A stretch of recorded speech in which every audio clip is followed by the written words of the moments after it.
پاکستانی قوم عمران خان کو 50 سال سے جانتی ہے۔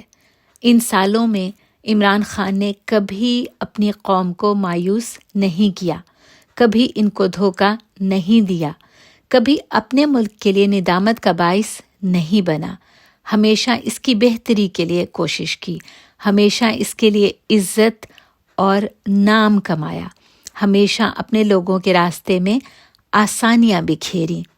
تب بھی جب دنیا کو اس کی جیت ناممکن لگتی تھی، تب بھی جب اس کے اپنوں کو بھی اس کے خواب اس کے قد سے بڑے اور غیر مرئی لگتے تھے، تب بھی جب اس کا مشن دیوانے کی بڑ گردانا جاتا تھا، اور آج بھی جب اندرونی اور بیرونی تمام طاقتیں اس کو گرانے کے لیے یکجا ہو گئی ہیں، وہ اپنی قوم کے لیے ڈٹا ہوا ہے اور ڈٹا رہے گا۔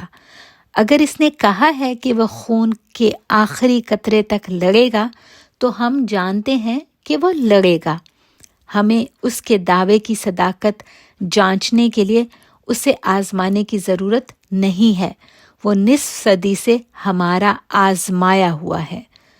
مگر وہ سہ سکتا ہے تو اس کا مطلب یہ نہیں کہ سہتا رہے اور ہم آنے والے برسوں میں اس کی بہادری کو لوک گیتوں میں بیان کریں۔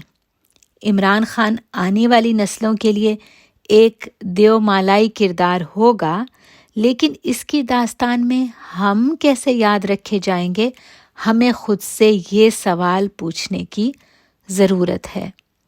وہ ٹوٹ نہیں رہا، اس کے حوصلے بلند ہیں، وہ 1000 سال بھی جیل میں رہنے کو تیار ہے۔ یہ سب باتیں جہاں عمران خان کی اولو العزمی کی تعبیر ہیں، وہیں 40 دن سے بے گناہ قید و بند کی صعوبتیں جھیلتا عمران خان ہماری کم مائیگی کی دلیل، ہماری ذلت کا ثبوت ہے۔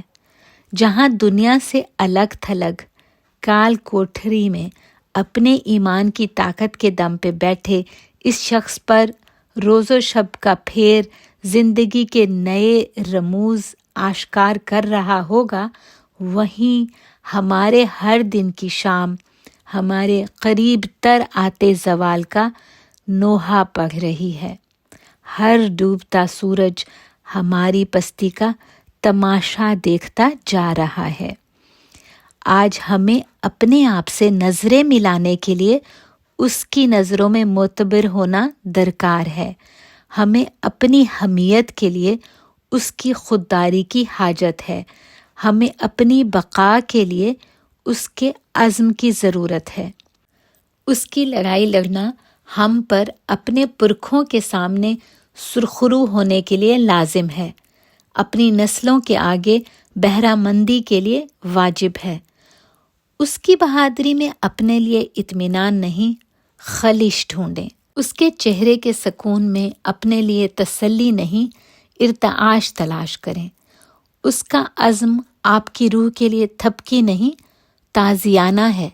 ثابت کریں کہ ہم اس کے قابل ہیں، ثابت کریں کہ صرف وہ نہیں لڑا ہمارے لیے، ہم بھی اس کے لیے لڑنا جانتے ہیں۔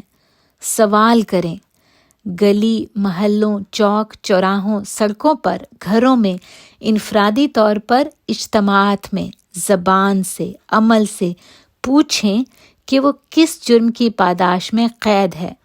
پوچھیں کہ اس کو پابندِ سلاسل رکھ کر قوم کی کیسی نیک نامی اور کون سی خدمت ہو رہی ہے۔ بتائیں کہ اس کا گناہ اپنی ملت کا سودا نہ کرنا ہے۔ بتائیں کہ اس کا قصور ہماری غیرت پر سمجھوتا نہ کرنا ہے۔ بتائیں کہ یہ نظام اس کو نیچا دکھانے کے لیے کتنا گر چکا ہے۔ بتائیں کہ اس کو ہرانے کے لیے کیسے جائز اور ناجائز کے معیار تلپٹ کر دیے گئے ہیں۔ بولیں، آواز اٹھائیں، اس سے پہلے کہ اس کا حوصلہ ہمارا پچھتاوا بن جائے، اس سے پہلے کہ مائیں بچوں کو لوریوں میں اس کی کہانی سنائیں اور ان میں ہماری حیثیت کسی بدنما قیدو جتنی بھی نہ رہی ہو۔